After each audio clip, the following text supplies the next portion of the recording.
میں دورہ حدیث کا طالب ہوں، میں احادیث یاد کرنا چاہتا ہوں، یاد نہیں ہوتی۔ آپ جیسے طالب علموں کے لیے دلائل النبوہ بحقی میں بھی ہے اور اشکال شریف میں بھی ہے دعائے حفظ القرآن۔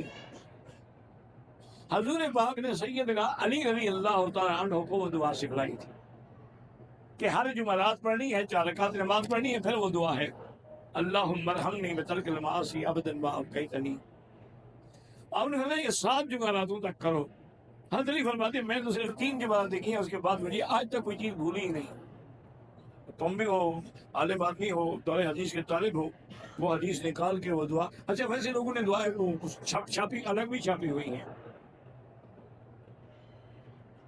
کہتے تھے کہ حرم مکی میں عورتوں سے بچنا جو ہے وہ مشکل ہے، ہر ملک میں عورت سے بچنا مشکل ہے، اور کون سا ملک ہے جہاں عورت سے آدمی بچ سکتا ہے؟ بہرحال محاذ جو ہے فقہ حنفی میں اگر عورت محاذ یعنی برابر کھڑی ہے تب بھی نماز نہیں ہوگی، اگر نماز میں آگے کھڑی ہے تب بھی نماز نہیں ہوگی، باقی ائمہ کے نزدیک گنجائش ہے تو بس گزارا کرو۔ یا پھر اگر آپ اپنی فقہ پہ سختی سے عمل کرتے ہیں تو اب مجھے یاد ہے حضرت مولانا صفدر خان صاحب جو تھے نا جی رحمۃ اللہ علیہ، اللہ ان کی قبروں پہ کروڑوں رحمتیں فرمائے، بہت بڑے عالم تھے، بڑے محقق تھے۔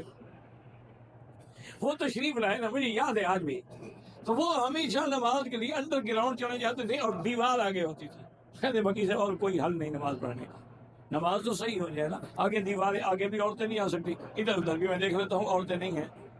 تو وہ اگر آپ نے احتیاط کر لی ہے پھر ایسی جگہ کھڑے ہوں کہ آپ کے آگے ستون ہے، آپ کے آگے دیوار ہے، اپنی طرف سے کوشش کریں، ورنہ حنفی مسلک میں تو نماز ہوتی ہی نہیں۔